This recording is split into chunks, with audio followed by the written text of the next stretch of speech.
Welcome back to tasty Navya vlogs. ఇవాళ అయితే మీ ముందుకు మళ్ళీ ఒక రెసిపీతే వచ్చినమాట.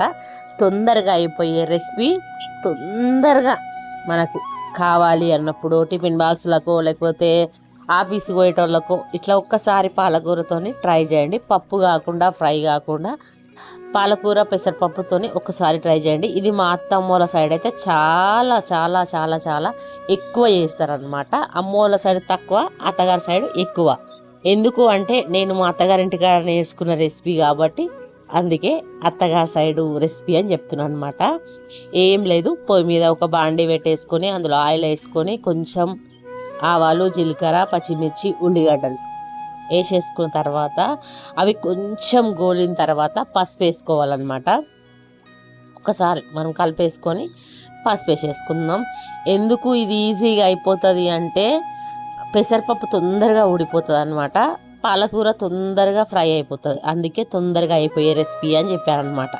అంతే, సోది లేకుండా కొంచెం మీకు ఎంటర్టైన్మెంట్కుంటా, నవ్వుకుంటా, ఆడుకుంటా, పాడుకుంటా చేస్తే మనకు అదొక థ్రిల్ బాగుంటుంది కదా గైస్. అందుకే ఇప్పుడైతే పసుపు వేసుకున్నాను. పసుపు వేసుకున్న తర్వాత కొంచెం ఉప్పు వేసుకోవాలన్నమాట. కొంచెం ఉప్పు వేసుకొని ఒక్కసారి కలిపేసుకోవాలి. నేను కూరకు సరిపోయేంత మాత్రం ఇందులోనే వేసేసుకుంటున్నాను. కూరకు సరిపోయేంత ఎంత అయితే సరిపోతుందో అంత, ఎక్కువ వేసుకోవద్దు. ఎక్కువ వేసుకుంటే ఉప్పు అవుతుంది. ఉప్పు అయితే దాన్ని ఏం చేయలేము. కొంతమంది ఏమంటారు ఆలుగడ్డలు వేయొచ్చు, ఇది ఇందులో ఏది వేయొద్దు అనమాట. ఓన్లీ పెసరపప్పు, పాలకూర కాబట్టి దీన్ని ఏం చేయలేము. మళ్ళీ పాడేసుడు వేస్ట్. అందుకే కొంచెం తక్కువ వేసుకోండి. తక్కువైనా బాధ లేదు తప్ప, ఎక్కువైతే మాత్రం ఇంకా పాడేసుడు తప్ప మనకి ఇంకేం లేదు. అందుకే పాలకూరనైతే చిన్న చిన్నగా తరుక్కొని నేనైతే ఇప్పుడు వేసేసుకున్నాను. ఉల్లిగడ్డలు మంచిగా అయిపోయినాయి కదా. ఇప్పుడు పాలకూర కూడా మంచిగా పోపులో వేసేసుకుందాం. ఇది ఒక్కసారి ఇట్లా ఫ్రై అయిన తర్వాత 1 అవర్ ముందు నానబెట్టిన పెసరపప్పు, 1 అవర్ ముందు నేనైతే 1 అవర్ ముందు నానబెట్టుకొని పెట్టేసుకున్నాను అనమాట.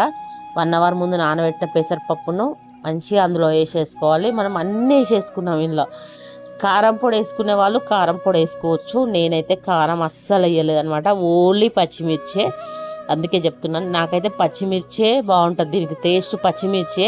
దీనిలో ధనియాల పొడి ఇంకేమైనా వేసుకోవచ్చు, కానీ నేను ఏది వేసుకోవట్లేదు గాయస్. ఓన్లీ పెసరపప్పు, పాలకూరనే, అంతే. అంతకు మించి అయితే ఇంకేం వేసుకోవట్లేదు. మీకు నచ్చితే జీలకర్ర పొడి కూడా వేసుకోవచ్చు, కానీ నేనైతే ఏం వేసుకోవట్లేదు. అది మీ ఆప్షన్. నాకు ఇట్లా తినాలని ఇష్టం అనమాట.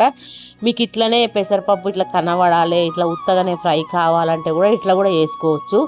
కానీ ఇట్లా లేకుండా, ఇట్లా కాకుండా, లేదక్క నాకు మెత్తగా కావాలి, పెసరపప్పు అస్సలు కనబడొద్దు అనుకుంటే కూడా అట్లా కూడా బాగానే ఉంటుంది. పెసరపప్పు కనబడితే ఏంటంటే కొంతమంది తింటారు, కొంతమంది తినరు. పెసరపప్పు కనబడలేదు అనుకో, టేస్ట్ బాగుంటుంది. ఇట్లా చేసుకుంటే బాగుంటుంది. చూడండి ఎంత కలర్ఫుల్గా ఉందో. ఒక్కసారి ట్రై చేయండి గైస్. మళ్ళీ మీరే చేసుకొని తింటారు. ప్లీజ్ అబ్బా, నా వీడియో నచ్చితే లైక్ చేయండి, షేర్ చేయండి, సబ్స్క్రైబ్ చేసుకోండి. ఇలాంటి కొత్త వీడియోలు మీకు చూపిస్తాను. ఓకేనా? బాయ్.